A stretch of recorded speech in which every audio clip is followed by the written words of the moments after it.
Јас токму во тој правец сакам да продолжам да зборувам, некако имав намера, значи, за стравот, односно овој ден, денеска ќе зборуваме за смелоста или за храброста, што е спротивното од страв. Немав намера да, дури трети дел на некој начин излезе од оваа како мини серија веќе, но така Господ ме води, посебно откако веќе слушнав дека веројатно не е случајно. Брат Коце, со него разговарав, сестра Надежда, дека баш онака убаво им дошле оние проповеди од мината сабота и мојата и од брат Јани, значи ништо не е случајно. Така да верувам дека ќе се охрабриме и преку ова порака која што верувам дека Господ во вистинско време ми ја дал. Значи, веќе видовме дека стравот е еден голем проблем и дека треба да се справиме со него. И всушност е индикатор за неверие, потекнува. Корените му се во неверието, пред се. Го видовме Данијел, не видовме никаков страв кај него. Зошто? Затоа што имал целосна сигурност во својот Бог, цврста вера. Никај Ананај, Мисаил и Азари, значи целата книга на Данијел всушност ни го прикажува тоа. Нивното херојство, нивната цврста вера и како Господ прави чуда преку тогаш кога, значи, имаме верата. Всушност на Господа му се потребни смели, храбри војници. Замислите си војник кој што има страв.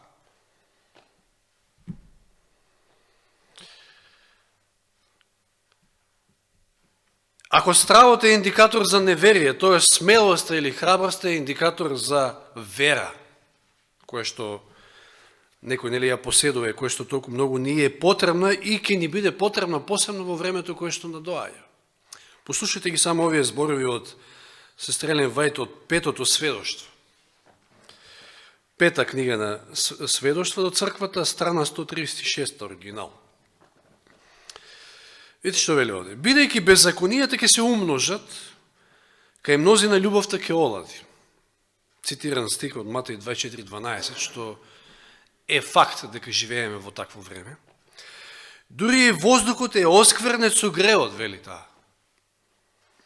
Божиот народ наскоро ќе мора да помине низ тешки неволи и голем дел од оние што денес изгледаат вистински и верни, ќе се покажат како безвреден метал. Ја тука би застанал и еве една паралела би повлекол со ова што го читавме во 6-та глава од книгата на Данијел. Значи, во овој случај, негови непријатели, да кажам, мислам, луѓе од друга вера, тотално, значи, му спремиле завера, подготвиле завера на Данијел. Меѓутоа, времето кое што доаѓа, како што сестра Елен Вајт овде кажува, ние ќе доживуваме завери и местинки од наши блиски, браќа и сестри, по вера. Љубовта, вика, ќе олади, заради тоа што беззаконијата ќе се умножат.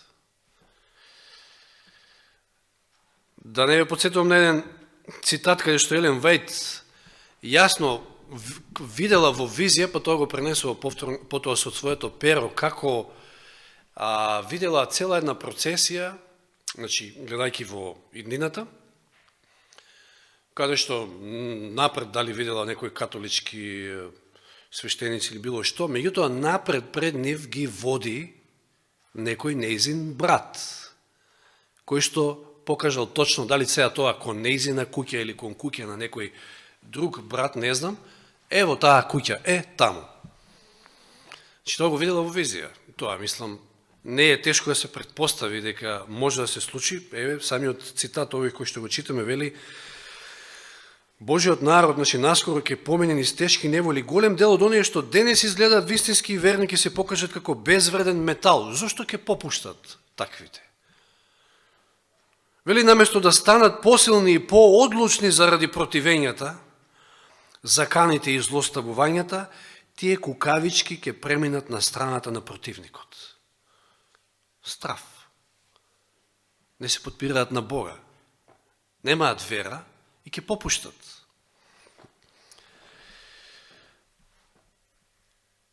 Ветувањето гласи: јас ќе ги прославам оние кои мене ме прославуваат. Зар треба помалку да сме приврзани кон Божиот закон затоа што поголемиот дел од светот одлучил да го погази? Божите судови веќе ја погодуваат земјата како што може да се види во бурите, поплавите, луњите, земјотресите, би додал тука, пожарите, вирусите и така натаму. Сведоци сме на тоа што се случува. Веќе се гледаат Божите судови, опасности вели на копно и на море. Големиот јас сум им зборува на тие што настојуваат да го унизат Божиот закон. Кој ќе биде во состојба да обстои кога Божиот гнев ќе се излее на земјата? Сега е време Божиот народ да се покаже верен на начелата. Токму сега. Поготово во тие времења, кога Христовата вера ќе биде најмногу презрена, неговиот закон најмногу омаловажуван, тогаш нашата верност треба да биде најголема. Нашата храброст и цврстина непоколеблива. Да се стане во одбрана на вистината и праведноста, кога мнозинството ќе не напушти. Да се бориме во Божите битки, кога ќе има малку борци. Тоа ќе биде нашиот тест. Некому од нас тоа ќе му биде тестот. Ево случајот Даниил го гледаме сам, целосно сам, но не попуштел. Си продолжил да си се моли како што си се молил и претходно, иако дознал за новиот закон. Со полна увереност во својот Бог. Во ова време мораме да црпиме топлина од студенилото на другите, храброст од нивниот кукавичлук и преданост од нивното предавство. Колку ова чудно да звучи, меѓутоа така е, така ќе биде, доправа. И дај Боже да бидеме ние, тие кои што ќе црпиме топлина од студенилото на другите, кои што се оладиле, љубовта кај нив оладила заради беззаконијата. Јас, додека течеше пуката, се сетив на она ситуација во војска, кога со веќе кажувал, меѓутоа ден денеска не знам зошто тоа му беше потребно на тој поручник ли што беше. Зошто сакаше да ме фати во замка, не знам, сакаше да ми скине викенд, тоа знам, ама зошто, причината, не знам, ден денеска, јас така си ставив во глава, си викав, па затоа што не можеше, човекот се мачи, не можеше да ме победи во пинг-понг, имавме таму пинг-понг маса и никако да ме победи мене и ете, подкажувачот, знаете, во војска секојаш има такви гребатори, како ги викавме, кои што сакаат да се огребат кај предпоставените за да тие добијат нешто, а да заглават некој друг, баш им гале за другиот, ама тие да добијат нешто. И некој тогаш го не подкажал, веројатно, дека ете, сме го зеле клучот од гаражата таму и место во патрола, 100% сме во гаражата. Времето беше лошо, мислам, не, напротив, времето беше многу добро тогаш и да, точно го зедовме ние клучот, ама тргнавме во патрола, значи не бевме во гаражата. Потоа не можеше да ме погледне во лице, значи едноставно не можеше да ме наседне во тој миг, но ајде, тоа е меѓусветски луѓе. И јас длабоко верувам дека бев жртва на такво нешто и после, во подоснежниот живот, после Христа, што велиме, меѓутоа за тоа не сакам да зборам. Но сакам да кажам, воопшто не е тешко да се поверува во вакви нешта. И треба да црпиме храброст. Од каде ќе ја црпиме? Како можеме да станеме смели и храбри? Тоа би било целта на ова моја порака денеска. Затоа ве поканувам да отвориме во Исус Навин, книгата 1 глава. Книгата на Исус Навин, 1 глава. Мојсей починал. Големиот Мојсей, кој што 40 години го води Божиот народ, не било по Божја волја, меѓутоа, поради нивното неверие, 40 години се расправал со тој народ низ пустината и го водел, но умрел пред самиот влез во хананската земја. Знаеме што се Господ му прикажал, значи ја видел историјата се до крајот, но ете не влегол во хананската земја. Но големиот Мојсей, кроткиот Мојсей, така познат, нели, кој што го водел Божиот народ, не влегол, не успел да го внесе во ветената земја, а сега таа задача треба да му припадне на Исус Навин. Не било едноставно. Ајде да читаме од 1 до 5. По смртта на Господовиот слуга Мојсей, Господ му рече на Исуса, синот Навинов, на Мојсеевиот помошник: Мојот слуга Мојсей почина, затоа сега стани, помини преку тој Јордан, ти и сиот тој народ во земјата што им ја давам на Израелевите синови. Секое место на кое ќе стапне вашата нога ви го давам, како што му ветив на Мојсија. Од пустината и од Лаван па до големата река, реката Еуфрат, целата земја на хетејците и се до големото море на сончевиот запад, се тоа ќе биде ваше подрачје. Никој не ќе одолее пред тебе во сите дни на твојот живот. Јас ќе бидам со тебе како што бев со Мојсија и никогаш нема да те напуштам, ниту ќе те оставам. Ите гледаме дека Господ сака да го охрабри Исус Навин. Иако тој се покажал како доста храбар воин, иако тој е еден од малкуте, односно од само 20 извидници кои што рекол дека можат да ја освојат хананската земја, сепак веројатно му требало подкрепа. Човек си е човек. Веројатно чувствувал некој страв неизвестно од неизвестноста. Ова нешто било за него ново. Да, тој бил покрај Мојсија, тука, негов помошник, ама сега тој е тој кој што треба да ги води. Тој треба да ги воведе во хананската земја. Така Господ му вели. Тоа е сосема ново искуство за него. И му требало подкрепа. Тоа Господ му го нуди, му го дава. И не само Господ, но предходно, ако одиме во Второ Законие, во 31 глава, уште доека Мојсей е жив, на своја 120 годишна возраст, значи 31 глава Второ Законие, 5 Мојсева, читаме од 1 до 8. Мојсей дојде да му ги упати овие зборови на целиот Израел. Значи Мојсей пред целиот Израел говори, вели: мене ми се денес 120 години, ми рече, не можам веќе да влегувам и да излегувам. А Господ ми рече: не ќе поменеш преку овој Јордан. Самиот Господ, твојот Бог, ќе премине пред тебе. Тој ќе ги порази пред тебе оние народи, за да ги истерате од земјата. Исус ќе врви пред тебе, како што рече Господ. Се мисли на Исус Навин. Господ ќе постапи со нив, како што постапи со Сион и Ог, аморејските цареви, и со нивната земја, кога ги уништи. Господ ќе ги положи пред вас, а вие ќе постапувате со нив според сите наредби што ви ги дадов. Охрабрете се и бидете одлучни. Не бојте се и не плашете се од нив. Та самиот Господ, твојот Бог, доаѓа со тебе, не ќе те напушти, ниту ќе те остави. Какви зборови? Колку пати повторува овде Господ. Мислам Мојсей. Тогаш Мојсей го повика Исуса, па му рече пред сиот Израел: охрабри се, значи сега лично на Исуса, и биди одлучен, зашто ти ќе одиш со овој народ во земјата за која Господ им се заколна на нивите татковци дека ќе им ја даде, и ти ќе им ја разделиш во наследство. Самиот Господ врви пред тебе, тој ќе биде со тебе, не ќе те испушти, ниту ќе те остави, не бој се и не трепери. И сега истите зборови Господ му ги упатува на Исус Навин.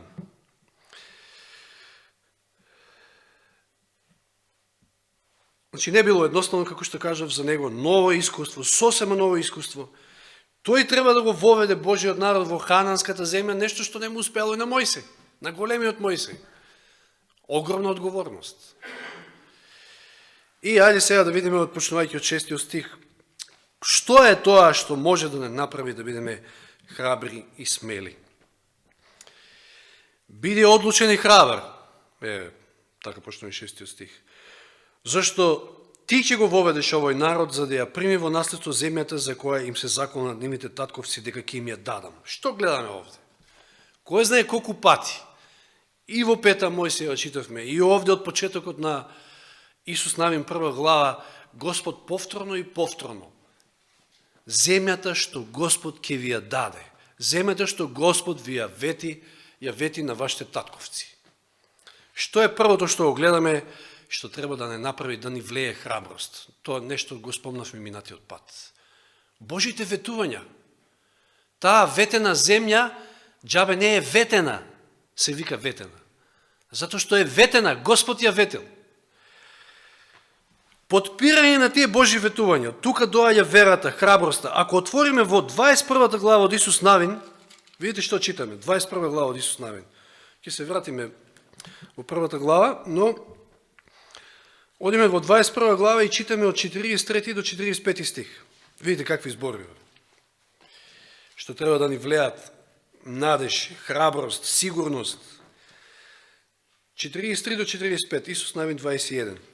Така Господ им ја даде на израелците сета земја за која се закол. Значи во оваа глава имаме распределбата. Веќе се во земјата, ја имаме поделбата на земјата. И вели, Господ им ја даде на израелците сета земја за која се заколна дека ќе им ја даде на нивните татковци. Ја примија во собственост и се населија во неа. И Господ им даде да се одморат во мир на сите меѓи, како што им беше се заколнал на нивните татковци. Никој од нивните непријатели не беше способен да им даде отпор. Од сите ветувања што Господ му ги даде на Израелевиот дом, ниедно не остана неисполнето. Се исполни. Какви зборови. Се што Господ ветил, се исполнил. Зошто? Затоа што Господ не е човек па да лаже. Многу е полесно, значи, знаеме, сите сме биле некојаш изиграни во животот, ама од луѓе, затоа што луѓето лажат, мамат, смислуваат, завери и така натаму, себични се, полни со завист, љубомора и така натаму, но Господ не е тој, Господ не е таков. И Господ кога ќе вети не лаже. Колку е полесно да се фатиш за тоа што Господ го ветил, а не за ветувањата на човек, политичар, не знам што. Може да ви вети се и се што, ама Господ кога ќе вети стои за тоа. Господ се исполнил, се што ветил, постојано, еве на Исуса Навина му го повторува тоа и преку Мојсија и сега лично.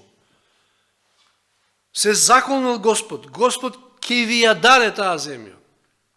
Не знам какви джинови да има таму. И не знам колку и тешко да изгледа. Значи, подпри се, фати се за Божите ветувања. 7 стих, само биди одлучен и храбар, повторно, како што почнемо 6 стих, така и 7. Биди одлучен, биди храбар, биди смел, за да направиш се верно според наредбите што ти ги даде Мојсей, мојот слуга. Не свртуве од тоа ни десно ни лево, за да ти биде срекно се што ќе превземеш. Овде може да збориме до утре сабајле. За да успееш во се што ќе превземеш. И за да бидеш смел, за да бидеш храбар, што треба? Ни десно, ни лево. Држи за тоа што ти е заповедано. Биди послушен, со други зборови.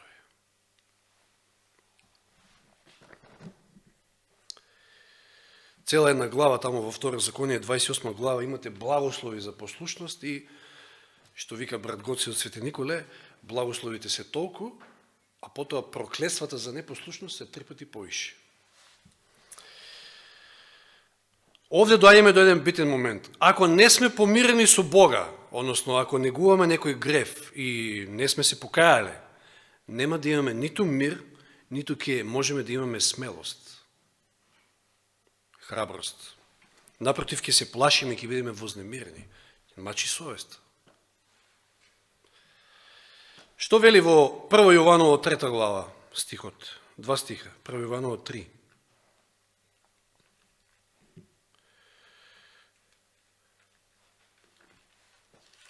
Прво Јованово послание 3 глава 21 и 22. Возлюбени, ако срцето не осудува, имаме смелост пред Бога. Кога имаме смелост пред Бога? Ако срцето не осудува, ако немаме ништо, никаков греф, се е покајано, се е оставено. И што и да го замолиме, пријаме од Него, зашто ги пазиме Неговите заповеди и правиме што е благоугодно пред Него. Значи, срцето не осудува, кога ја твориме Неговата волја, кога ги држиме Неговите заповеди. Вчера читавме за Јаков. Јаков се враќа од кај Лаван и треба да се сретне сега со братот Исав. И целиот е преплашен. Што ќе биде, како ќе биде? Вели таму Елен Вајд, колку повеќе се доближувал до својот крај и ги гледал тие предели, уште повеќе. Страв, страв. Што ќе биде сега со Исав? Зошто? Од каде страв? 20 години поминале. 20 години поминале, он уште има страв. Зошто? Па не се измирил со Господа, он знае дека го измамил Исав. И татко.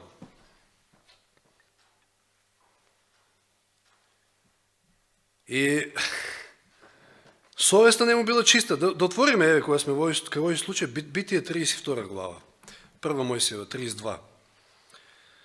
Читаме 11 и 12. Видите што вели овде, му се обрека на Господа Јаков и вели 32 глава 11 и 12. Избави ме од раците на брата ми, од Исавовите раце. Инаку се плашам дека може да дојде и да не убие и мене, и мајките, и децата, сите. Ти рече, и сега се повикува наветување, ќе ти давам изобилно добрини и твоето потомство ќе го умножам, како морски песок, што не може да биде изброен заради своето множество. Се повикува наветувањето му вели на Господа, му покажува стравот, дека се плаши и бара да биде избавен. А подолу што гледаме во 14 и 15 стих. Што му нуди на својот брат, како резултат на стравот? 14 стих. 200 кози, 20 јарци, 200 овци, 20 овни, 30 камели дојлки со нивните мали камели, 40 крави, 10 јунци, 20 ослици и 10 ждребиња. Вау! Колкао ова стадо, мислам, мешан состав, што му го нуди на Исава. Зошто? Со која цел? Па да го подкупи. Да го подкупи. 20 стих. И кажете му уште, им вели на слугите, а твојот слуга Јаков, значи пазете и се прикажува како слуга, овој му им вели тамо, кога ќе ословите, ќе му кажете господару Исав, еве од твојот слуга Јаков. И вели, кажете му уште, а твојот слуга Јаков и самиот иде по нас, имено, мислеше, ако го смилувам однапред, со подароците, а потоа се соочам со него, може би ќе ми прости. Значи, ќе се смилува заради подарокот, и тоа баги скап подарок, и ќе ми прости. Нека ми прости Господ, ама Јаков овде е чист католик. Така размислува. Пушти тамо некоја паричка, колку поеше, ќе си го купиш спасението. Ама, поминал ли стравот? Не. И знаете што вели Елен Вајд? До кога му било страв и кога му поминал стравот? Се до онаа вечер, кога се борел цела ноќ со Господа и го добил, ја добил прошката. Ја измолил прошката од Господа, дури и со зборовите, многу силни сте избори, мислам дека Јани скоро не зборуваше на таа тема. Не те пуштам доека не ме благословиш, доека не ми простиш. Доека не го тргнеш тој страв, таа грижена совест од мене. И тогаш повеќе не му било страв од брата му. Така пишува Елен Вајд. Еве тоа е тоа. Со нечиста совест, со грев на своите плеки, не можете да бидете храбри, да се сочите со било што, поготово во деновите кои што доаѓаат.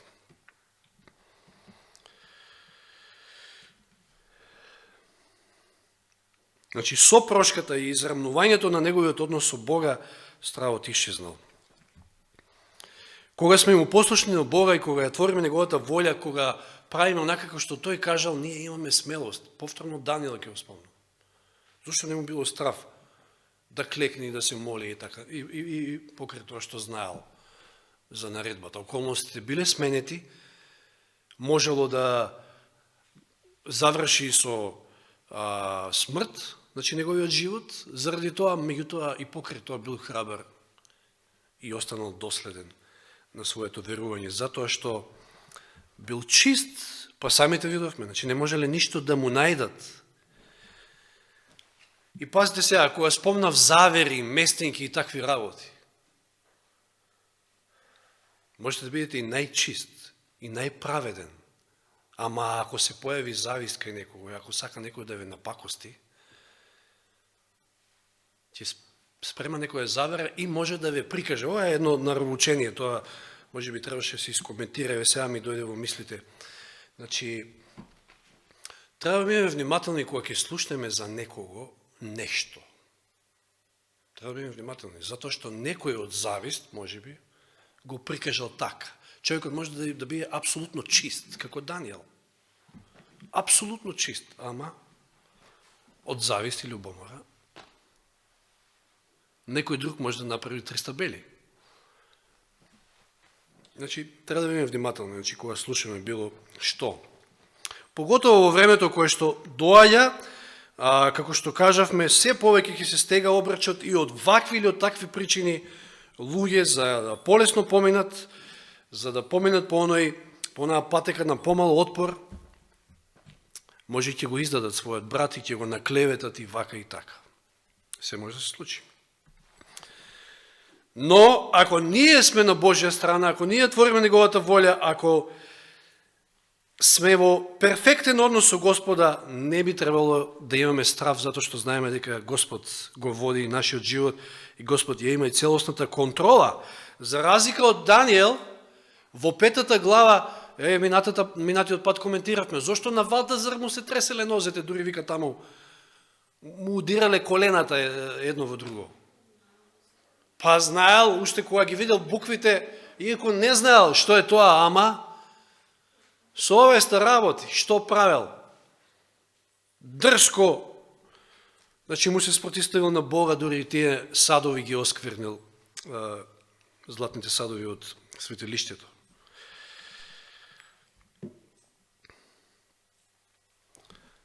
Да отвориме 1 Јованово 4 глава 17-18 стих.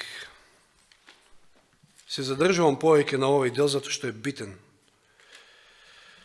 1 Јованово 4 глава 17-18 стих.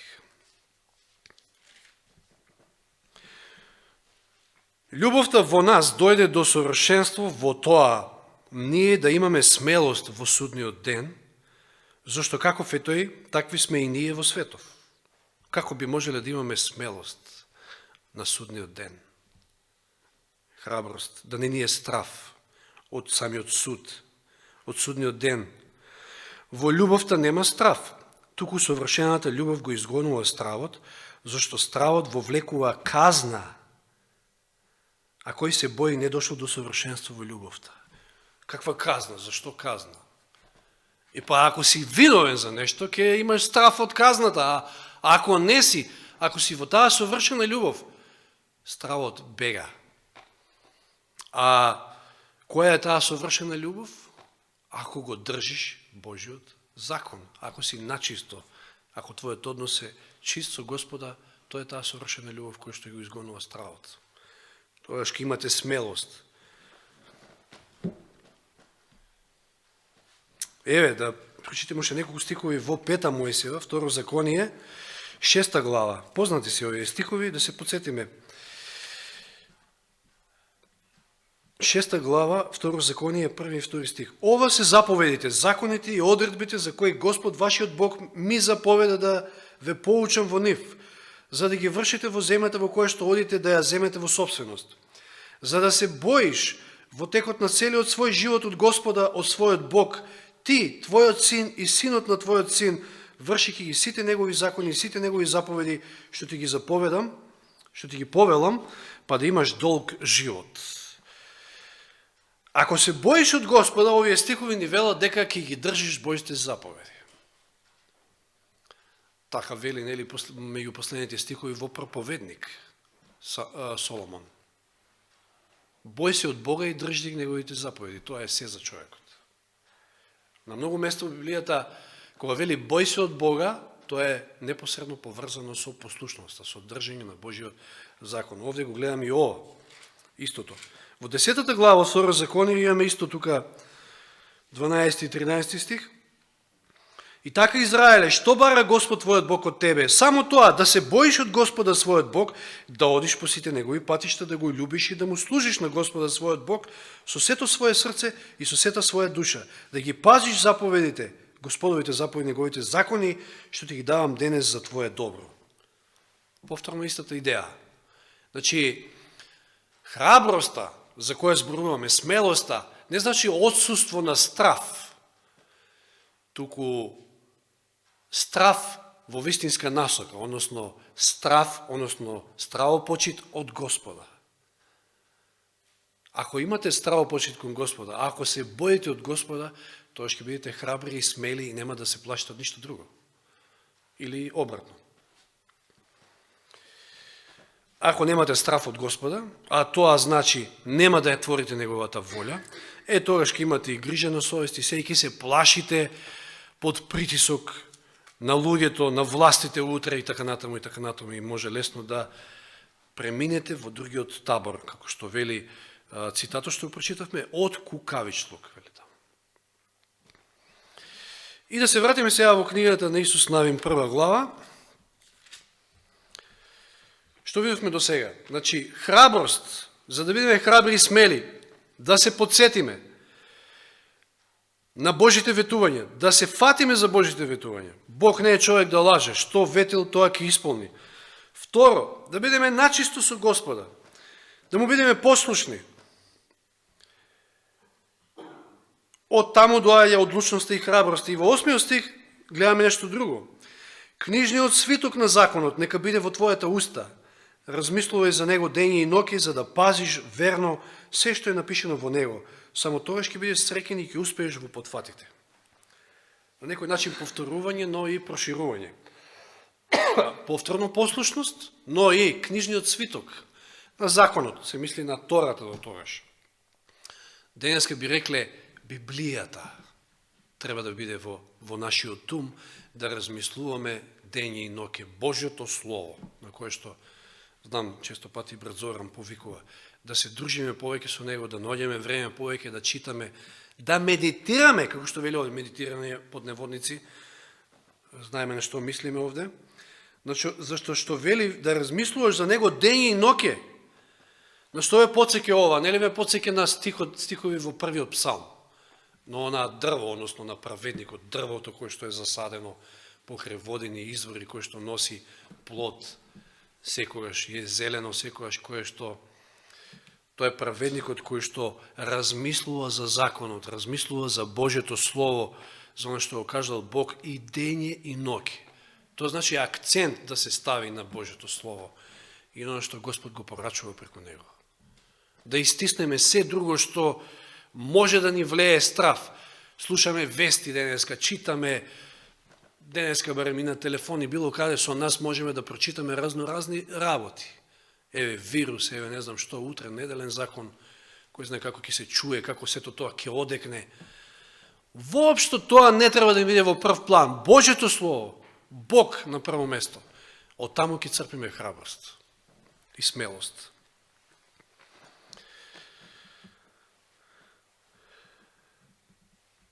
Деветиот стих, што гледаме во деветиот. Биди силен и биди храбар. Уште еднаш, кој знае колку пати ги прочитаме овие зборови. Затоа реков, во Библијата некој пресметал дека овој израз биди силен, биди храбар или не плаши се и не бој се среќава 365 пати. За секој ден поеднаш. Биди силен, биди храбар, не бој се и не плаши се. Односно, вели први, нели ти заповедав, него прочитав тој дел, пошто во Константинов е дел од 8 стих, а всушност треба да биде на почетокот од 9 стих.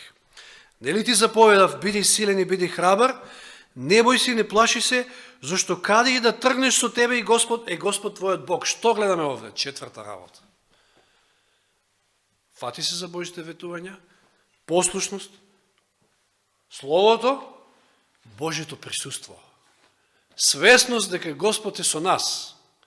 Ако Господ е со нас, Ако си свесен дека Господ е со тебе, а многу по свесен ќе бидеш за тоа ако си стварно начисто со него, ако ги имаш помирено сите сметки, средено сите сметки со Господа, ќе знаеш дека Господ е со тебе, сигурно е со тебе и ги води битките. Тоа навистина влева храброст.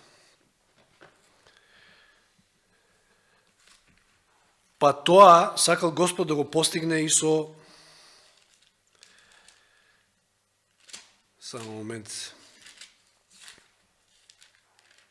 Со Јаков. Уште кога Јаков бил упатен кога бегал, во Битие читаме во 28 глава. Кога ја имал онаа прва визија, мислам првиот сон. Битие 28 глава. Кога ја видел скалата, по која што оделе нагоре надолу ангели, 28 глава од 12 до 15 стихи читаме. Местото кој што тој го нарекол Ветел. Значи 28 глава од 12 до 15. И виде сон, скала стои на земјата, а со врвот допира до небото и Божи ангели се искачуваат и слегуваат по неа. Покрај нив е Господ и му зборува: јас сум Господ Бог на твојот прататко Аврам и Бог Исаков. Земјата на која лежиш ќе ти ја дадам теби на твоето потомство, повторно тоа ветување. Твои потомци ќе има како прав на земјата. Ќе се расширите на запад, на исток, север и југ, преку тебе и преку твоето потомство ќе бидат благословувани сите народи на земјата. И ете јас сум со тебе. Ќе те чувам каде и да тргнеш, па ќе те доведам назад во оваа земја и нема да те оставам доека не го извршам она што ти го ветив. Овде имаме всушност се, и ветувањата се тука спомнати. И храбрењето, не се плаши, не се бои, јас сум со тебе, Божјето присуство, за да го охрабри Јакова дека нема ова да заврши така како што тргнало. Туку ќе се врати назад, ќе му ја даде земјата.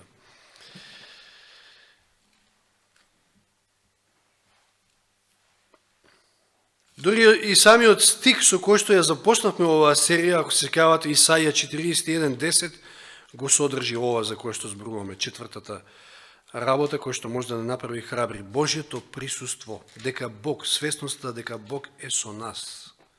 41:10 Исаија. Не бој се, зашто јас сум со тебе. Не обрнувај се исплашено, зашто јас сум твој Бог. Јас те крепам и ти помагам, те подпирам со победничка десница.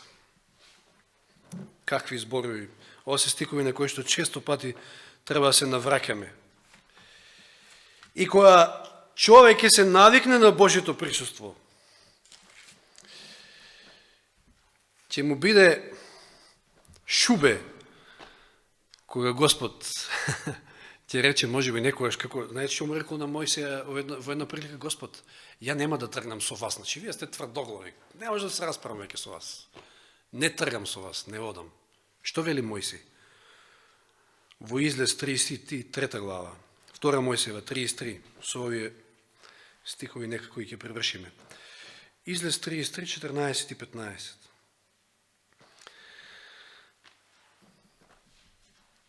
Јас, значи, после една конверзација меѓу Мојсија и Господа, знаете, како што вели самиот, тој лице в лице разговарале, посебна привилегија. Јас лично ќе тргнам со тебе, му вели Господ, и ќе ти обезбедам одмор. И 15 стих Мојсија му вели: ако не тргнеш ти, не излегуваме од тука. Не тргаме без тебе. Познаете, секој ден тоа го гледале. Облачниот столб преку ден, огнениот столб преку ноќ. Постојано.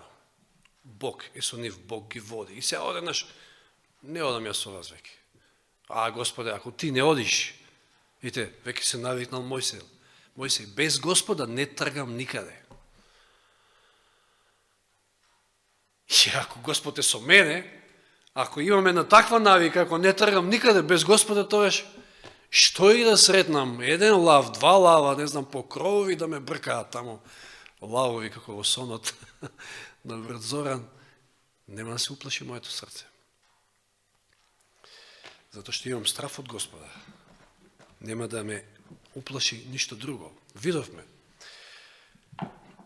преку овие стихови од Исус Навин и овие пораки што Господ му ги упатил на Исуса, кој што бил пред голем предизвик, пред нешто ново, една голема неизвестност за него, дека ако се потпре на Божите ветувања, ќе добиеме од таму, ќе црпиме храброст. Потоа, ако сме му послушни, ако сме ги измириле, ако сме се измириле комплетно со него, и од таму ќе црпиме храброст. Ќе исчезне целиот страв, како кај Јакова. Откако ќе се избориме со Господа во онаа битка, да добиеме прошка.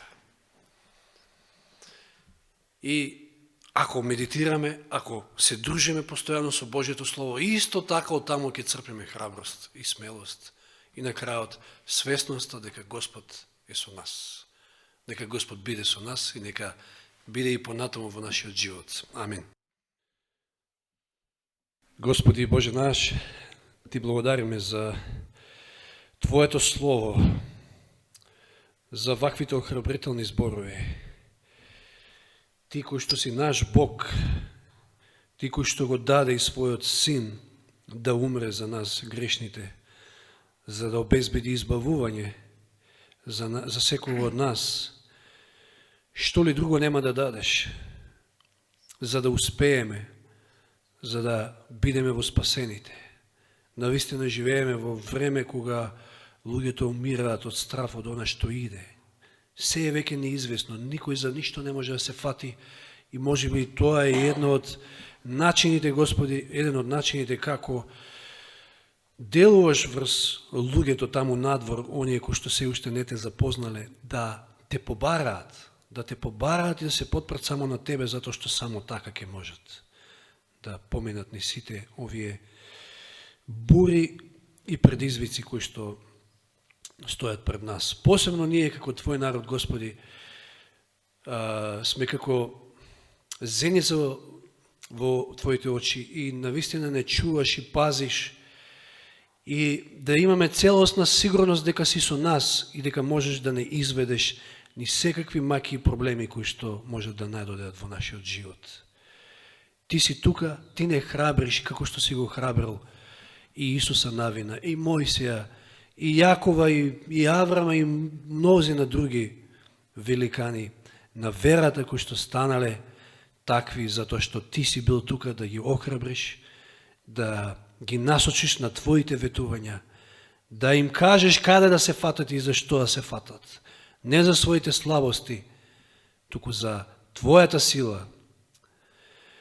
Господи, нека и нашиот живот биде насочен кон Тебе, нашите глави подигнати нагоре, каде што и Даниел гледал додека се молел, затоа што од таму доаѓа помошта. Водене и чувајне во остатокот на нашите животи и понатаму во овој свет саботен ден, а за се Ти благодариме во Христово име. Амин.